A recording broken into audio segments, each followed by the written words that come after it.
não se detenha, essas lágrimas rolarem e as batidas do seu coração acelerarem. É Ele mexendo no secreto da gente, no lugar que ninguém conhece, mas Ele viu e sabe curar.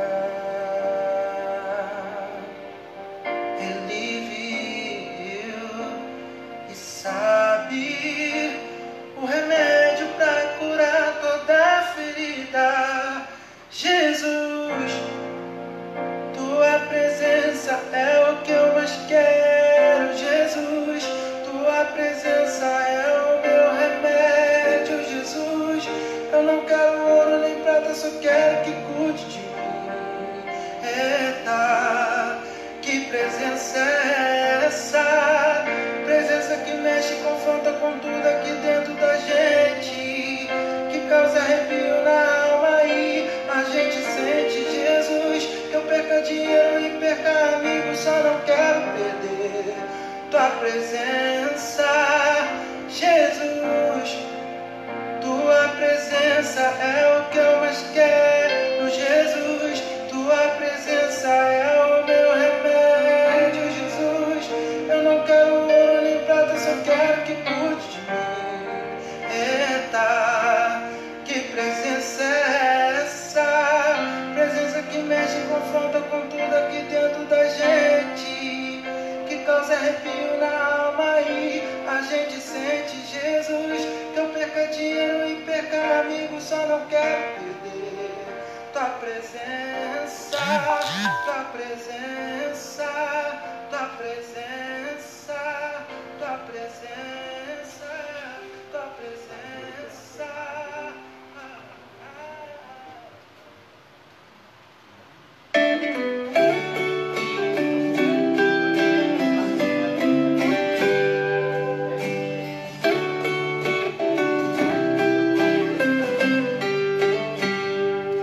Deus falou a Abraão: sai da sua terra e da tua parentela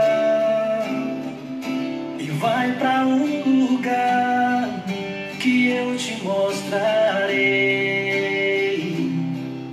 De ti eu vou fazer uma grande nação e o teu nome engrandecerei.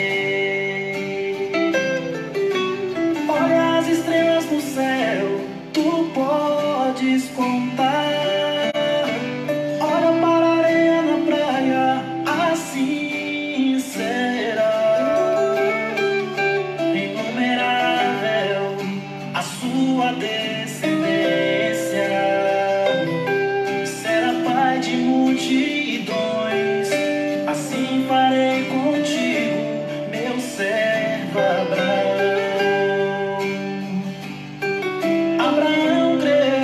Promessas de Deus, Abraão creu, ele não duvidou da chamada do Senhor em sua vida. Em tudo Deus abençoou.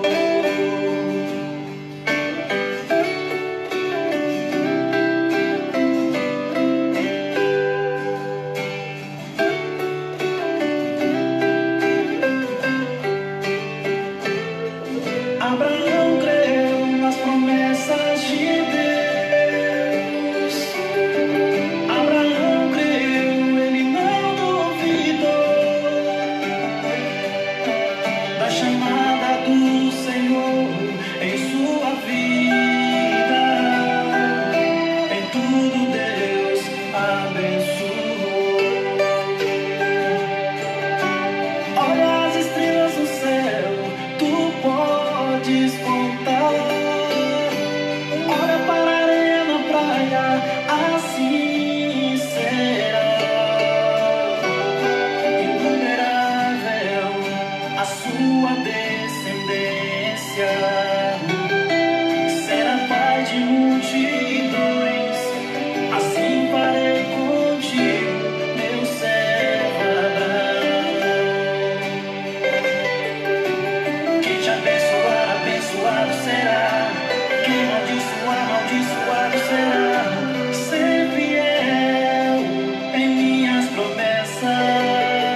já remou demais na tentativa de chegar do outro lado. A esperança foge quando você não avista o cais. E o vento frio avisando que na frente a tempestade vem. E parece que não tem ninguém. Se encontrar sozinho, você é o barco e o mar.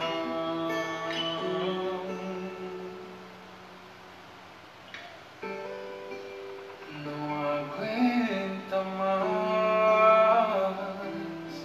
A tempestade é mais forte que você.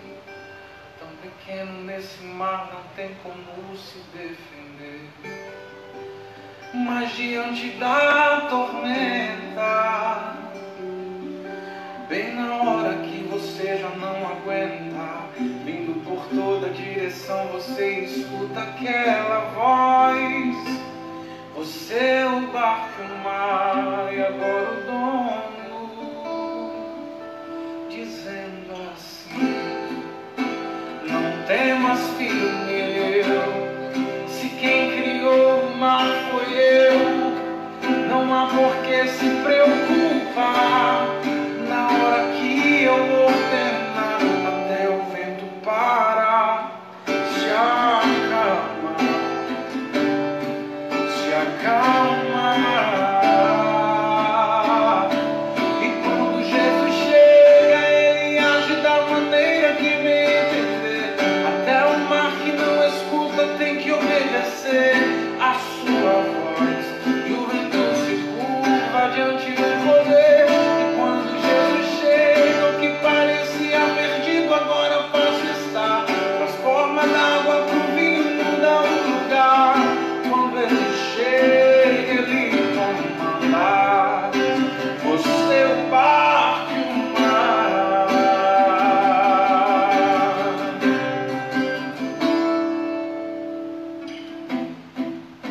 Não temas, filho meu, se quem criou o mar foi eu. Não há por que se preocupar, porque na hora que eu ordenar, até o vento parar. Então se acalma, se acalma. E quando Jesus chega, ele age da maneira que bem entender. Até o mar que não escuta tem que obedecer a sua voz. E o vento se curva diante do poder. E quando Jesus chega, o que parecia perdido agora fácil está. Transforma da água pro vinho, muda o lugar. Quando ele chega, ele comanda. Você é o barco e o mar. Quando ele chega, ele age acalmando a tempestade, quebrando a dificuldade, sarando a enfermidade. Ele opera na verdade, ama a simplicidade e confunde o que sabe. E o teu problema é nada, nada diante do Deus que pode tudo, tudo, tudo. Então se acalma, se acalma.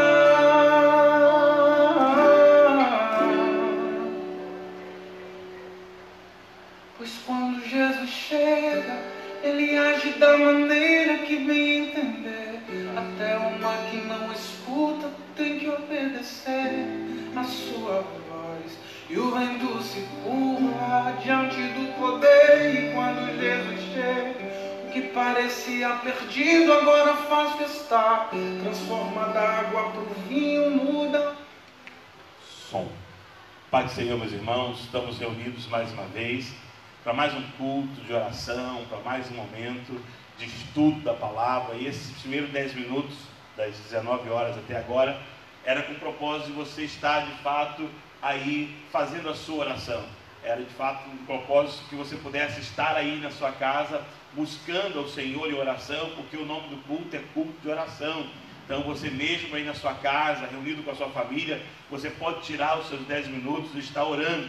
Então Cremos que você entendeu essa proposta, cremos que você fez isso nesse momento em que esse louvor estava sendo entoado, você teve a oportunidade de estar orando ao Senhor, não é? Para que a gente possa então fazer o que é de costume na nossa igreja, quando as portas estão abertas no culto de terça-feira, é dessa forma. Nós temos um momento em que nós dobramos o nosso joelho, um momento em que nós buscamos ao Senhor em oração.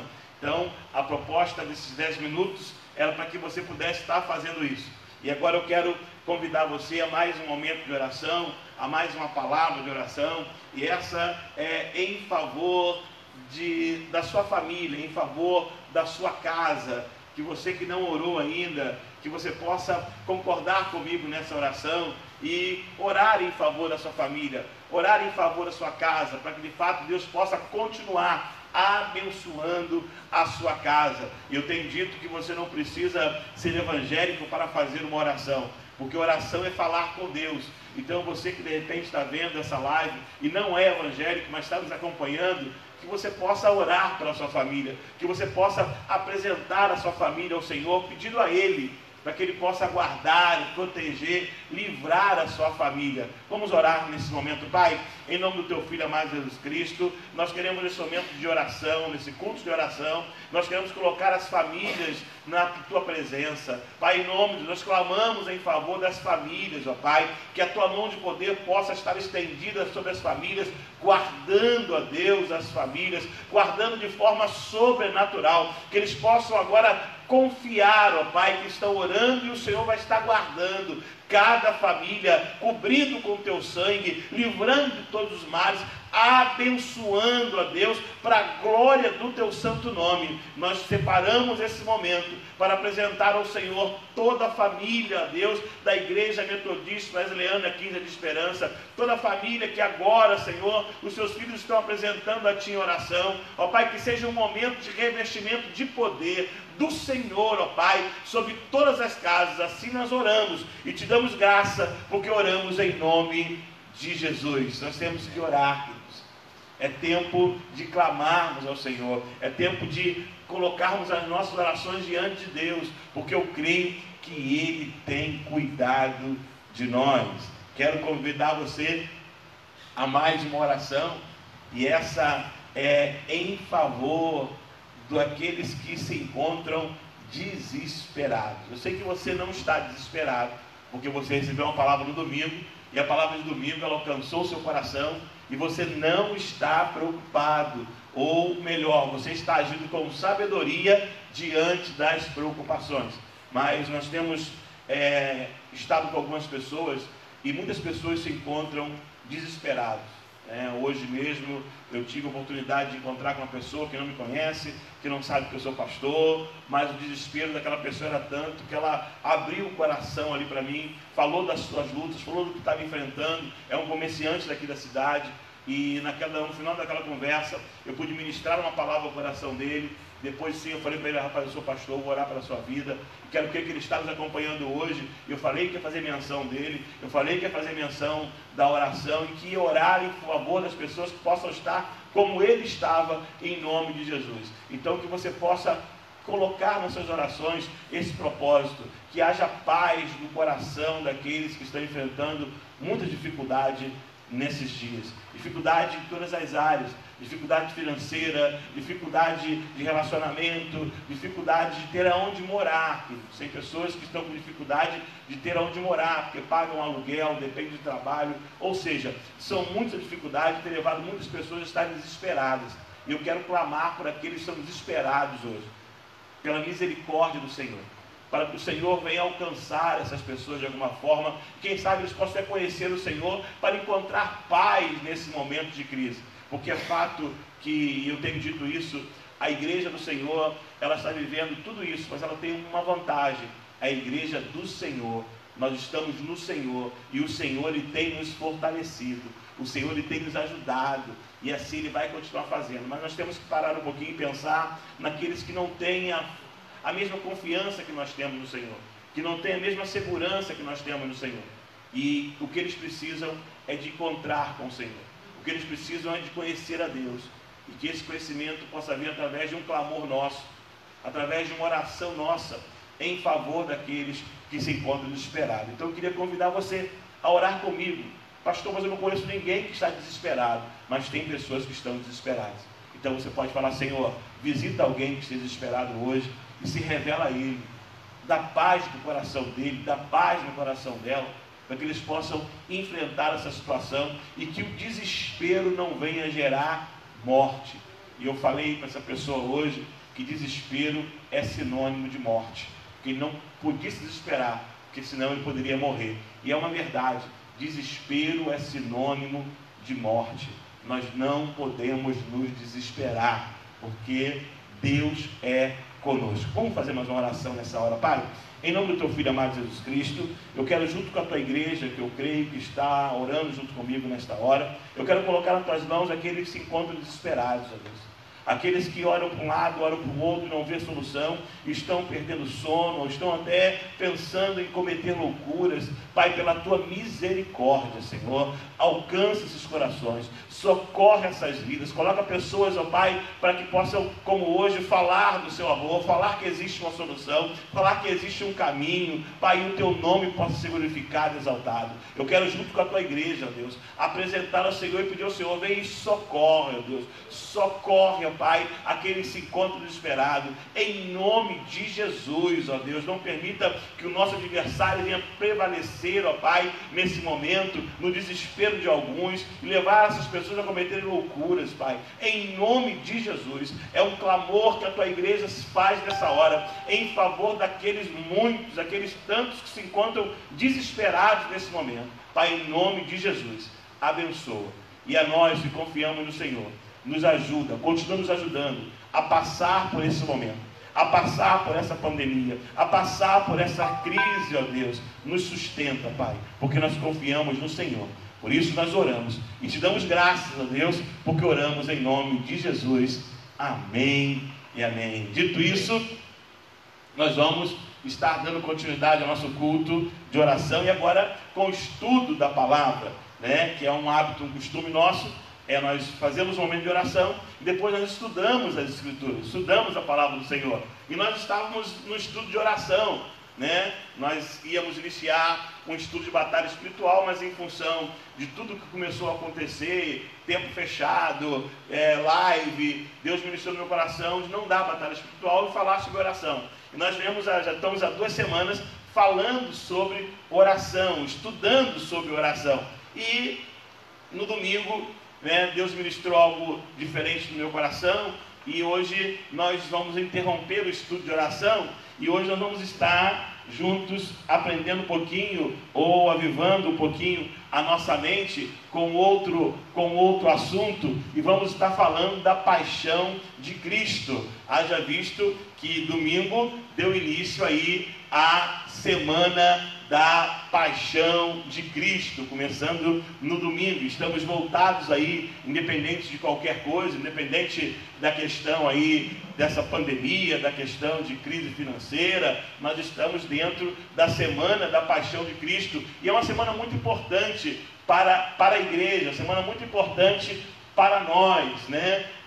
Tamanho foi o que ocorreu nesta semana, que mudou a história, né? Às vezes a gente guarda sempre nossas forças para sexta-feira, né? Que é a Páscoa e celebração da Páscoa no domingo, mas toda semana foi uma semana muito importante na história, né? E a semana da paixão é a última semana de Jesus antes da crucificação. Então o que nós vamos falar nessas horas hoje? Sobre essa última semana de Jesus.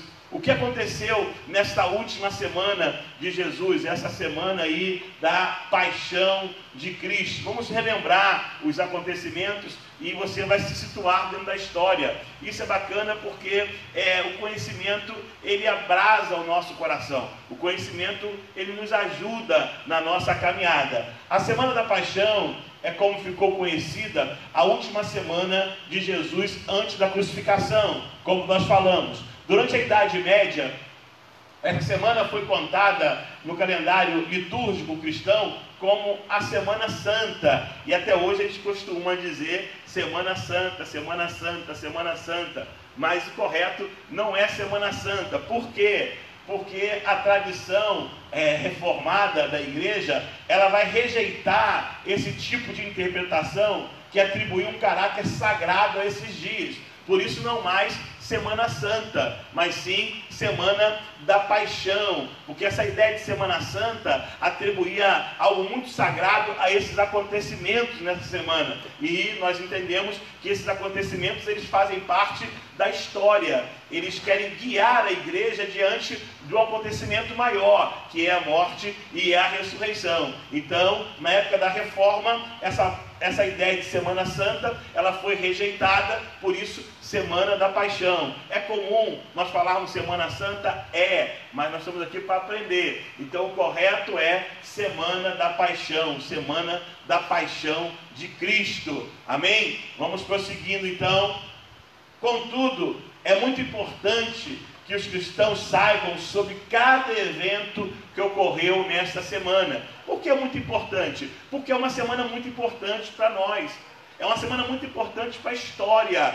Essa semana ela divide a história, porque nós vamos ter na semana a crucificação. E a crucificação, ela divide a história, antes de Cristo e depois de Cristo. Isto para quem crê e quem não crê. Isso é muito interessante, né? A história ela é dividida. Por isso os acontecimentos da semana são acontecimentos importantes e nós precisamos ter acesso, conhecimento sobre eles. Alguns desses acontecimentos estão registrados nos 4 evangelhos, enquanto outros estão registrados apenas em 1 ou 2 dos evangelhos. Você não vai ver todos os acontecimentos registrados em todos os evangelhos.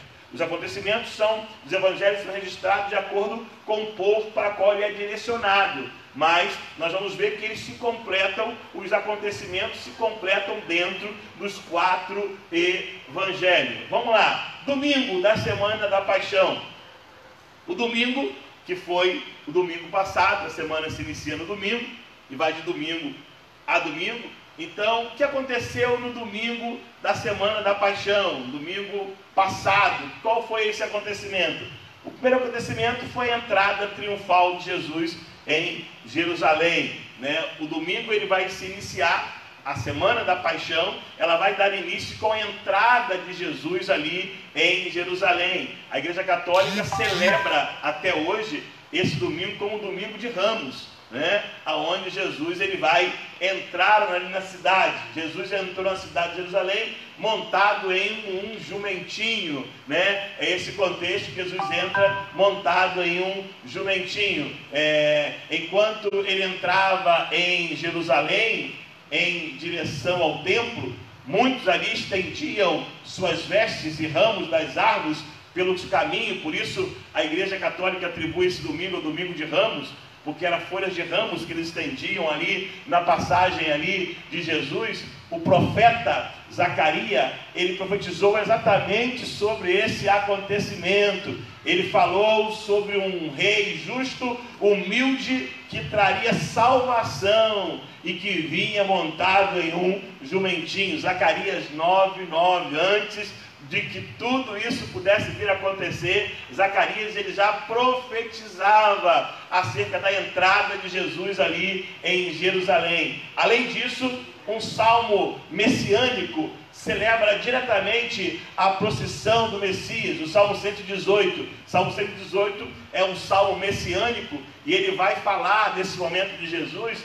E na entrada triunfal, a multidão clamava exatamente as 3 frases do versículo 26 desse salmo, que é: bendito aquele que vem em nome do Senhor. Já existia esse princípio, já existia essa ideia, né? E esse salmo messiânico já dava essa direção, já apontava dessa forma, já apontava desta maneira, tá? E ainda no domingo, depois da entrada ali em Jerusalém, nós vamos ter a volta de Jesus para Betânia. Ele entra em Jerusalém, mas ele não fica em Jerusalém. No final da tarde, ele volta para Betânia, né? Mateus capítulo 20, 21, 17, também Marcos 11, 11, e o Evangelho de Mateus e o Evangelho de Marcos, ele vai registrar que após a entrada triunfal em Jerusalém, ele passou a noite em Betânia. ele passa a noite em Betânia. Então, no final do dia de domingo, ele volta para Betânia. Ele vem de volta para Betânia. Segunda-feira da paixão de Cristo, dia de ontem. Eu gosto muito de fazer menção no dia de ontem, porque daqui a pouco vamos chegar na terça-feira e nós vamos estar diante daquilo que nós estamos vivendo. Então, a segunda-feira da paixão de Cristo. A segunda-feira da paixão de Cristo tem uma passagem que é quando ele está voltando ali de Betânia para Jerusalém. Ele vai passar a questão da onde Jesus vai amaldiçoar ali uma figueira. O Evangelho de Mateus e Marcos são os únicos que vão relatar esse acontecimento, onde Jesus estaria amaldiçoando aquela figueira. No dia seguinte, quando saíram de Betânia, a Bíblia vai dizer que Jesus teve fome, e é o momento que ele vai contemplar ali aquela figueira, o momento que ele teve fome, então ele viu uma figueira e foi procurar nela fruto, e porém não encontrou fruto naquela figueira. Ela tinha folhas, ela tinha aparência, ela tinha tudo demonstrava que tinha fruto, mas quando Jesus vai procurar, ele não acha fruto naquela figueira. Então ele amaldiçoa aquela figueira. Isso acontece na segunda-feira, quando ele está voltando de Betânia para Jerusalém. Então nós vamos ter também ali, depois que ele chega em Jerusalém, o templo. Quando ele entra ali no templo, é na segunda-feira que ele entra no templo, que ele vai tomar aquela atitude ali dentro do templo. Jesus, ele retornou a Jerusalém e expulsou os mercadores que praticavam comércio dentro do templo. Mateus 21, do 12 ao 16, Marcos 11, 15, 18, Lucas 19, 45, 48, é o momento que ele vai entrar no templo e vai fazer a menção daqueles que estavam fazendo de comércio ali a casa do Senhor. Ele vai tomar aquela atitude, ele vai se irar, ele vai jogar tudo ali para o alto, vai colocar todo mundo para fora, vai falar que eles estavam fazendo comércio na casa do Senhor. Isso acontece na segunda-feira.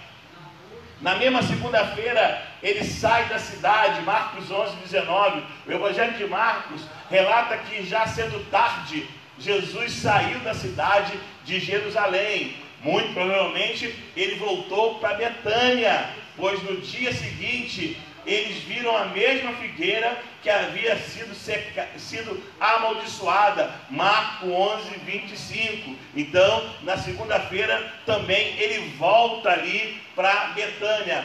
Terça-feira da semana da paixão. O que houve ali na terça-feira, o dia de hoje, um dia como se fosse hoje, uma terça-feira como é terça-feira de hoje, não é? O que houve ali na terça-feira? Na terça-feira, Jesus ele vai ensinar no templo. Ele volta para Jerusalém e ali ele entra no templo agora para ensinar. Na segunda-feira ele entrou, expulsou os cambistas, tomou aquela atitude. Agora na terça ele volta ao templo. Só que na terça ele volta ao templo para ensinar, né? Hoje nós estamos no templo ensinando. Na terça-feira da paixão, da semana da paixão, Jesus ele vai ao templo para ensinar. Mateus 21, versículo 23 e 23 e 19, Marcos 11, 12, 44, Lucas 20, do 1 ao 47, voltando a Jerusalém, Jesus se dirigiu ao templo e começou a ensinar. Então, os príncipes dos sacerdotes, os escribas, os anciões se aproximaram dele para confrontá-lo acerca dos últimos acontecimentos. É na terça-feira que eles vão até Jesus, os anciões ali, e para confrontar Jesus acerca daquilo que iria acontecer, de como iria acontecer. Isso acontece no templo na terça-feira. Eles queriam achar algum motivo para prendê-lo. Já na terça-feira, eles já queriam arrumar motivos ali para prender Jesus. Nesse contexto, Jesus contou algumas parábolas dentro do templo na terça-feira. A dos 2 filhos, Mateus 21, 28, 32. Os lavradores maus, Mateus 21, 33 e 46. Também Marcos 12, do 1 ao 12. Lucas 20, 20, do 9 ao 19. e as bodas dos filhos dos reis. Mateus 21, do 1 ao 14. Parábolas que Jesus contou no templo. Enquanto terça-feira estava no templo, ele contou essas parábolas. Temos também a oferta da viúva pobre, e você conhece esse texto. A oferta da viúva pobre aconteceu na terça-feira da Semana da Paixão. Na terça-feira da Semana da Paixão, Marcos capítulo 12, 41, Lucas 21, do 1 ao 4, os evangelhos de Marcos e Lucas, eles registram essa passagem bíblica, a da viúva pobre, né? Que naquele momento de ofertório ali, dentro do templo, Jesus começa a observar aqueles que iam lançando ali o gasofilácio, as suas ofertas, e ele observa essa viúva pobre, né? E essa passagem aconteceu numa terça-feira da Semana da Paixão. O sermão escatológico de Jesus, né? Mateus 24, 25 ao 46, Marcos 13, do 1 ao 37, Lucas 21, do 5 ao 38. Esse foi um momento muito importante também na Semana da Paixão, porque nessa ocasião Jesus ele falou sobre a destruição do templo, a vinda do Filho do Homem, ou seja, ele começa a falar sobre a sua segunda vinda. Ele faz isso nesse capítulo, e esse discurso ele se torna conhecido como o sermão escatológico de Jesus, aonde ele fala do final dos tempos, aonde ele fala do fim, e isso acontece na terça-feira, tá bom? Chega então a quarta-feira da Semana da Paixão, o dia de amanhã. O que aconteceu no dia de amanhã, nessa Semana da Paixão? Vamos ver o que houve. O plano para matar Jesus, Mateus 26, do 1 ao 5 e Marcos 14, do 1 ao 2.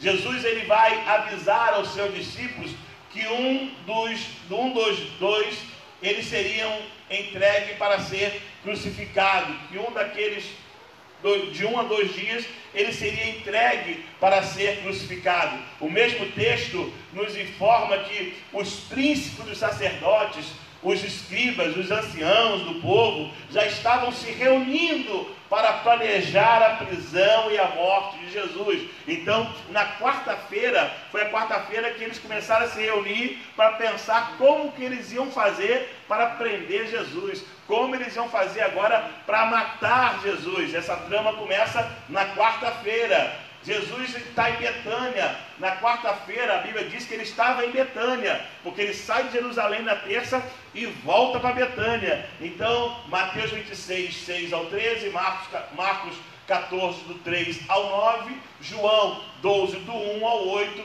vai narrar que ele estava em Betânia. Na ocasião que ele estava em Betânia, olha você sintonizando na história, você que já conhece. Nessa ocasião, em Betânia, uma mulher com um vaso de alabastro, portando um unguento de grande valor, derrama sobre a cabeça de Jesus. Então é na quarta-feira que aquela mulher vai derramar um unguento sobre a cabeça, vai ungir Jesus. Isso acontece na quarta-feira. O próprio Jesus relacionou a atitude da mulher com uma preparação do seu corpo para o sepultamento. Está lá em Mateus, versículo 26, versículo de número 12. O próprio Jesus ele faz menção desse acontecimento. Isso é na quarta-feira. A conspiração contra Jesus, ela toma força na quarta-feira. Mateus 26, 14, 16, Marcos 14, 10 e 11, Lucas 22, do 1 ao 6. Judas Iscariote, ele foi procurar os príncipes do sacerdote com a finalidade de acertar um acordo para trair Jesus. Isso acontece na quarta-feira. É na quarta-feira que Judas ele começa então, permite que entre algo no seu coração e já toma uma atitude, e já faz algo para tentar ali trair a Jesus. Então chega a quinta-feira da Semana da Paixão. E a quinta-feira da Semana da Paixão é uma quinta-feira muito marcante, porque são muitos acontecimentos na história nessa quinta-feira. E essa quinta-feira, ela é a quinta-feira que Jesus ele vai cear com os seus discípulos, que ele vai estar reunido ali com os seus discípulos para participar da mesa do Senhor. Jesus, ele comemora a Páscoa nesta quinta-feira. Mateus 26, 17 a 25, Marcos 14, do 12 a 21, Lucas 22, do 7 ao 16. Jesus ele dá instruções ali aos seus discípulos acerca dos preparativos para a Páscoa, né? Manda que eles vá a um lugar, ache a casa, ele indicou o cenáculo que serviria para a ocasião, ele indicou a casa, aonde eles deveriam procurar, o que eles deveriam fazer. Quando já estava sentados a comer, é o momento que Jesus ele fala aos 12 discípulos que existia um traidor entre eles. Por que existia um traidor? Porque Judas já tinha dado início ao seu plano. Judas tinha dado início àquilo que estava no seu coração. Então o traidor ele já estava ali entre os irmãos, né? A ceia do Senhor acontece na quinta-feira. Mateus 26, do 26 ao 30, Marcos 14, 22 a 26, Lucas 22, 17 a 23, conforme 1 Coríntios também, 11, do 23 ao 25. Ali na quinta-feira, na sequência dos eventos, Jesus realizou e deu instruções sobre a ceia. Ele vai dar aquela instrução que nós conhecemos, que ministramos em todo momento de ceia. Ele vai dar aquela direção, vai dar aquela orientação que nós conhecemos. A partir dali, ceia do Senhor deveria ser observada em lugar da Páscoa. A ceia do Senhor é a nossa Páscoa. A ceia do Senhor é o momento que nós celebramos a nossa libertação, né? Então todas as vezes, uma vez por mês, quando ministramos a ceia, quando celebramos a ceia, essa é assim para nós a nossa Páscoa, essa é o nosso momento de celebração. E isso aconteceu, essas instruções foram dadas por Jesus na quinta-feira. Na quinta-feira também, Jesus ele lava ali os pés dos discípulos, né? Anterior a esse momento, João vai fazer essa afirmação, né? O Evangelho de João é o único que registra esse episódio em que Jesus ele lava os pés dos discípulos. E esse episódio acontece também na quinta-feira, antes da celebração da Páscoa. A conversa com Pedro está ali em Mateus 26, 31, 35, também em Marcos 14, 27, 31, Lucas 22, 38, 34, João 13, do 36 ao 38.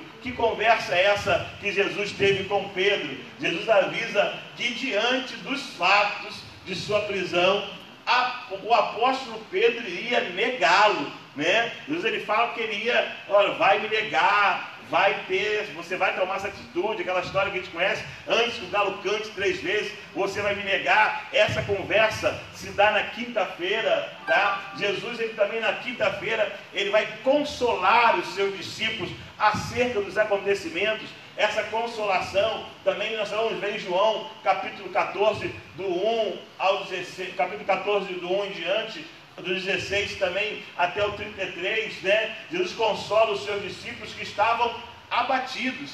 Interessante que eles estavam já presenciando que estava próximo de chegar ao fim. E na realidade, por que eles estavam abatidos? Porque os discípulos, eles não tinham esse entendimento acerca da necessidade de Jesus Cristo ter que morrer, né? Do entendimento deles, para eles Jesus ia se levantar e ia governar, ia se levantar como um grande líder político, ia tomar o governo, e eles iam viver algo que eles nunca viveram antes. Eles não tinham ainda essa consciência de que Jesus precisaria morrer para que então iniciar um novo círculo, iniciar então um tempo da graça. Então eles já estavam percebendo que tudo aquilo que nos havia dito e ensinado estava próximo. E eles estavam abatidos, por isso Jesus na quinta-feira, ele consola ali. Alguns vão dizer que a quinta-feira é a quinta-feira da consolação, onde Jesus vai consolar os discípulos acerca do que iria acontecer. Na mesma quinta-feira, Jesus vai orar em favor dos discípulos. Isso também só acontece no Evangelho de João, no versículo 17, do 1 ao 26, aonde Jesus ele vai orar pelos discípulos. O Evangelho de João, ele registra a oração de Jesus em prol dos seus discípulos, né? Jesus, ele conseguia entender que naquele momento, os discípulos só iam conseguir se fossem fortalecidos por Deus, né? E essa oração de Jesus pelos seus discípulos é uma oração que ele faz direto ao Pai, né? Porque ainda não existia, não tinha sido cumprida a promessa, o Espírito Santo não tinha sido derramado ainda. Então era a Deus que ele pede, para que Deus pudesse fortalecer os discípulos naquele momento, né? E é interessante porque o próprio Jesus, ele consegue transmitir essa segurança que nós vamos alcançar um fortalecimento através da oração. Então, quando nós falamos para você assim, olha, pode orar a Deus se você vai ser fortalecido, é porque a história nos ensina assim. A história nos mostra Jesus orando para que os discípulos pudessem ser fortalecidos. Jesus também vai para o jardim do Getsemane nesta mesma quinta-feira. O jardim de Getsemane, ele entra em circuito na quinta-feira. É na quinta-feira que nós vamos ter o cenário do jardim do Getsemane. Mateus 26, do 36 a 46, Marcos 14, 32 a 42, Lucas 22, do 39 a 46, e conforme também em João 18, versículo 1. Jesus, ele parte para orar no lugar chamado Getsemane, na quinta-feira, depois da ceia. Então ele vai para o Getsemane, ele vai para esse jardim orar ao Pai, né? Esse lugar era o jardim do Monte das Oliveiras, que Jesus frequentava com frequência. Lucas 22, 39 vai dizer que Jesus tinha esse costume de estar ali, e ele vai para ali para orar, ele vai para ali para buscar a Deus em oração. E você conhece toda a introdução por trás desse momento dali do jardim do Getsemane, né? Aonde ele vai e leva consigo os seus discípulos mais chegados, e ali os discípulos ele deixa os discípulos num lugar orando, e ele vai mais além, e ele vai orar ao Pai, a célebre oração de Jesus antes de ser preso. Aconteceu numa madrugada de quinta-feira. Foi numa madrugada de quinta-feira que o Senhor Jesus, ele orou ao Pai, aonde ele vai dizer: Pai, se for possível, passa de mim esse cálice. Mas ele também vai dizer que em momento algum seja feita a minha vontade, mas é a sua que está no céu, deixando ali registrado um dos maiores ensinamentos de Jesus para mim, para você e para todos que têm acesso à palavra de Deus, que é o que tem que prevalecer na nossa vida. Melhor para a nossa vida nunca é a nossa vontade, nunca é aquilo que nós achamos ser o melhor, mas que o melhor para a nossa vida é a vontade de Deus, é aquilo que Deus tem reservado para nós. Podemos até dizer: Senhor, muda o quadro, Senhor, muda a história, Senhor, faz diferente, mas a nossa oração, ela tem que finalizar como foi de Jesus: que seja feita a tua vontade, mas não a minha. É nesse contexto que a Bíblia vai dizer que Jesus, ele soa gotas de sangue, algo que para a ciência é normal, porque a ciência, ela comprova que o ser humano, Jesus, ele era humano também. Ele tem no seu corpo uma camada de veias chamada veias sudoríparas, que o ser humano, em um intenso sofrimento, essas veias podem se romper e o ser humano pode sim soar gotas de sangue. Então o que aconteceu com Jesus não foi nada sobrenatural, não, ele estava assim, era diante de um grande sofrimento, porque ele sabia o que ele iria enfrentar, ele sabia o que estava pela frente, por isso ele suou gotas de sangue. E nesse intervalo ele volta, pega os discípulos dormindo, chama a atenção deles, se eles não estão vigiar nem por uma noite, e dá aquela advertência: olha, nós precisamos orar, precisamos buscar ao Senhor, porque parece que está tudo pronto, mas olha, não está tudo pronto ainda não. Isso acontece na quinta-feira. Na mesma madrugada, Jesus, ele é preso. Mateus 26, 46 e 56, 47 e 56, Marcos 14, 43 e 52, Lucas do 22, 47 a 53, também João do 1 ao 8, vai narrar ali o momento da prisão de Jesus. Os 4 evangelhos, eles vão narrar esse momento em que Jesus, ele foi preso, quando ele vem do Getsemane, e ele chama ali os dois que estavam com ele e fala assim: olha, vamos, porque é chegada a hora. E quando ele chega num lugar, ele vê os soldados vindos com os sacerdotes, e junto com eles Judas, que é aquele que já tinha feito um acordo que é, olha, aquele que eu beijar, esse prendam, esse é Jesus. Isso acontece também aí nesse contexto.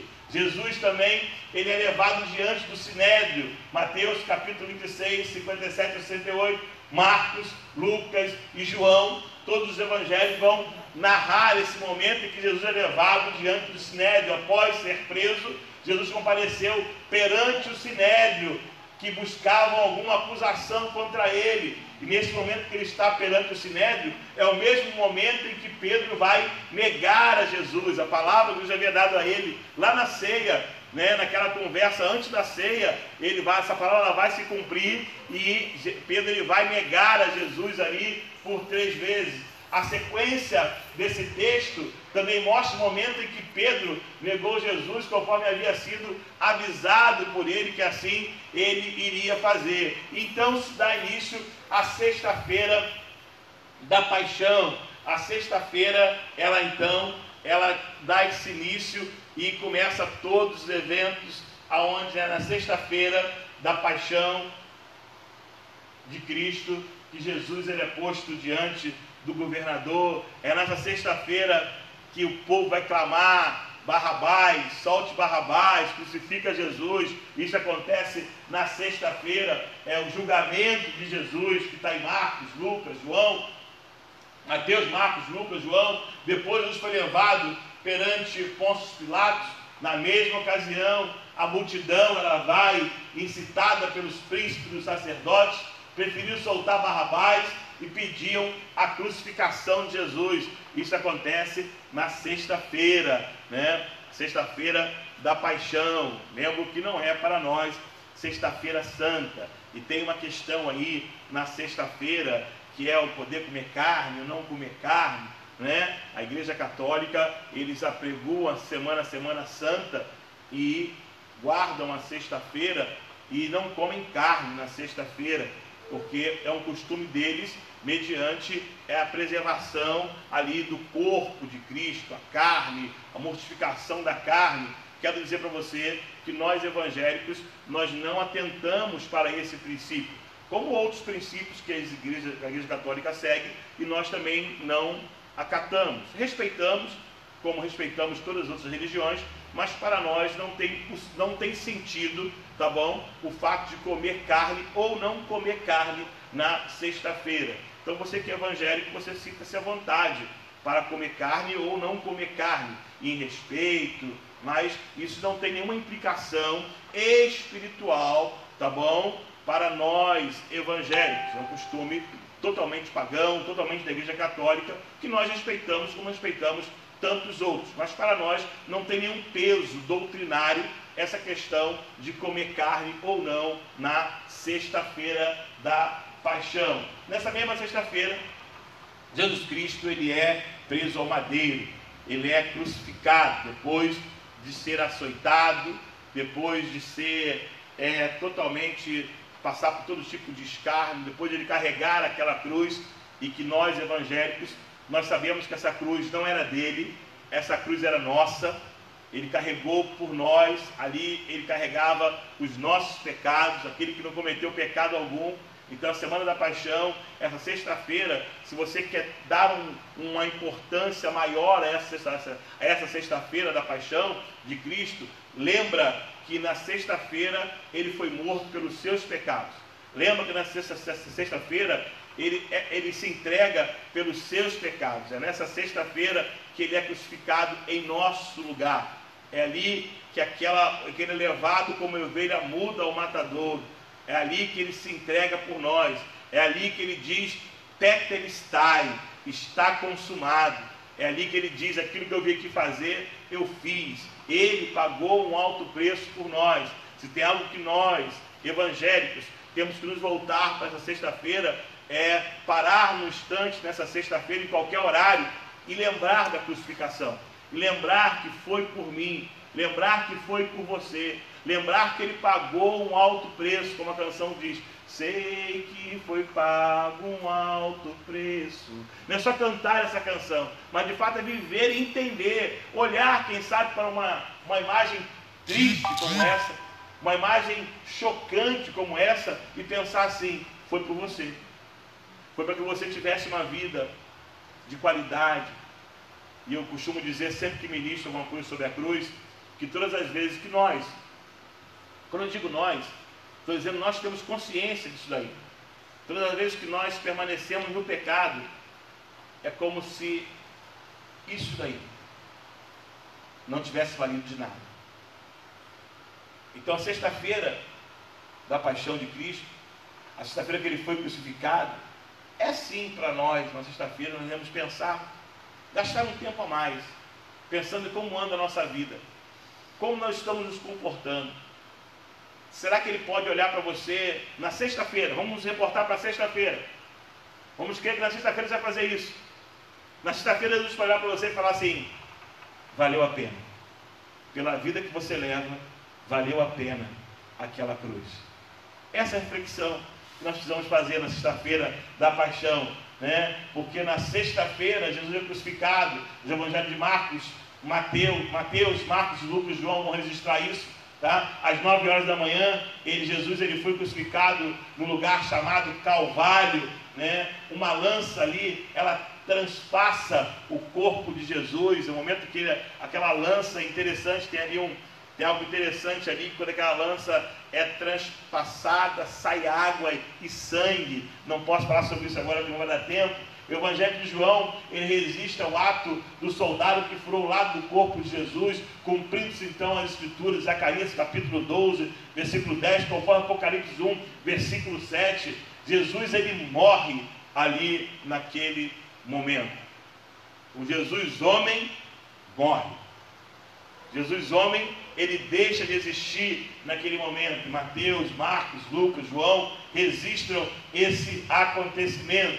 Às 3 horas da tarde, Jesus entregou ao Pai o seu próprio Espírito e morreu, né? Ali o Jesus homem morre, né? E ali aonde nós declaramos que o véu do templo, ele é rasgado de alto a baixo. Aquilo que nos separava de Deus agora já não separa mais, e nós agora temos aqueles que reconhecem a cruz, aqueles que reconhecem o sacrifício da cruz. Agora nós temos livre acesso a Deus, que o Jesus homem, ele vem e morre, levando sobre si todo o pecado de uma humanidade, né? Grande terremoto, o céu escurece, né? Quando a Bíblia vai dizer que o céu escurece, a terra treme, e eu creio que é o momento de Deus ali manifestar todo o seu poder, e o poder de Deus ele é revelado naquele momento através do dia se tornar noite, do chão tremer, e isso acontece na sexta-feira. Na sexta-feira também tiram o corpo de Jesus da cruz e ele é levado para o sepulcro. Um homem chamado José de Arimateia, ele pede para que pudesse preparar e sepultar ali Jesus. Jesus é levado então para lá, Jesus é sepultado. Os evangelhos de Mateus, Marcos, Lucas, João vai registrar, ele foi sepultado antes do pôr do sol, no túmulo cedido por José de Arimateia. Então, antes de findar a sexta-feira, Jesus já estava no sepulcro. Seu sepultamento também contou com a participação de Nicodemos, que ofereceu as especiarias que vieram a ungir o corpo de Jesus. Era um costume do judeu, até hoje isso acontece. Quando um judeu ele morre, ele tem todo um preparo no seu corpo, e assim com Jesus não foi diferente. Após a morte de Jesus, na semana da paixão, o que aconteceu na semana da paixão, depois que Jesus Cristo ele morreu? Durante todo o sábado, Jesus amanheceu sepultado, seu túmulo foi atentamente vigiado por um destacamento de guarda romana. Mateus capítulo 27, 62 vai dizer isso. Por que o túmulo de Jesus foi vigiado por um destacamento romano? Porque eles pensavam o seguinte: vai vir os seus discípulos e vão roubar o seu corpo para sustentar a ideia que ele havia dito que ele ressuscitaria ao terceiro dia. Então eles colocaram ali uma guarda romana, para quê? Para evitar que isso pudesse acontecer. Então eles colocam ali no túmulo ali uma guarda romana, para impedir que o discípulo de Jesus, ou qualquer outra pessoa, pudesse chegar até lá para resgatar o corpo de Jesus. Então, depois que eles lacram ali com aquela pedra, o sepulcro, que era o costume da época, era uma caverna que era lacrada como uma pedra. Eles colocam ali, então, os guardas ali, e durante todo o sábado ficou aquela pedra, e os guardas ali tomavam conta do sepulcro. E já no domingo, ocorreu o dia mais espetacular de toda a história. Cristo ressuscitou dos mortos. E esse evento, ele se dá com um anjo do Senhor removendo a pedra, sentando sobre ela. Os guardas, eles caem apavorados, desmaiam. Então acontece esse momento que é o da ressurreição, que para nós é tão importante quanto a morte. Porque na morte, nós entendemos que ele leva sobre si os nossos pecados, a nossa acusação, aquilo que o diabo tinha para nos manter como mortos. Quando ele morre, ele leva sobre si. E quando ele ressuscita dos mortos, ele vence a morte, para que junto com ele, nós, eu e você que cremos, pudéssemos vencer também. Agora, aquele que ressuscitou dos mortos, ele deixa para mim e para você a certeza, como ele venceu a morte e ressuscitou, nós podemos ressuscitar também. É por isso que, com muita alegria, e eu acho que vai ser o primeiro ano, desde que eu sou evangélico, que eu não vou fazer como de costume. O que eu faço como de costume? Creio que você também. Culto da ressurreição, 6 horas da manhã. Ano passado, no primeiro ano aqui, nós fizemos o culto da ressurreição aqui 6 horas da manhã. Com qual propósito, pastor? Com propósito de celebração, com propósito de nos alegrar porque ele ressuscitou. E aquela canção, ressuscitou, ressuscitou, é célebre. Acho que todas as igrejas adoram o Senhor com essa canção, porque é de fato que marca para nós a alegria de que ele ressuscitou. Aleluia, ó morte. Eu não canto bem não. Onde está, ó morte, a sua vitória? Jesus ressuscitou. Isso não vai ter esse domingo agora. O que diferente vai ser isso. Eu não vou estar, em função dos acontecimentos, com a igreja reunida aqui dentro do templo, fazendo o culto da celebração, da culto da ressurreição. E esse ano nós íamos ir para a praça, ia ser um culto público, lá no centro de Cabo Frio. De repente você não sabe disso, mas foi aprovado pelo nosso SD, ia ser um culto público, lá na praça, lá na frente da praia. Nós íamos fazer o culto da ressurreição lá, íamos celebrar como igreja lá. Por quê? Porque é algo muito importante para nós. E nós não vamos ter esse momento de celebração em função dos acontecimentos. Mas eu quero dizer para você uma coisa: celebre o domingo, celebre a ressurreição, celebre em família, celebre a sua Páscoa, que a Páscoa para nós é essa celebração da ressurreição. Essa é a nossa Páscoa. Que mesmo sem poder estar no culto, adorando ao Senhor, que você possa celebrar, que a sua semana da paixão, ela possa se findar no domingo com o seu coração cheio de alegria, porque essa foi a semana tão importante para nós na história. Depois da ressurreição, nós vamos ter triunfante, ele aparece aos seus discípulos, Mateus, Marcos, Lucas e Atos dos Apóstolos, também 1 Coríntios, vai narrar a aparição de Jesus depois da ressurreição. Vamos ver ele aparecendo ali aos seus discípulos, né?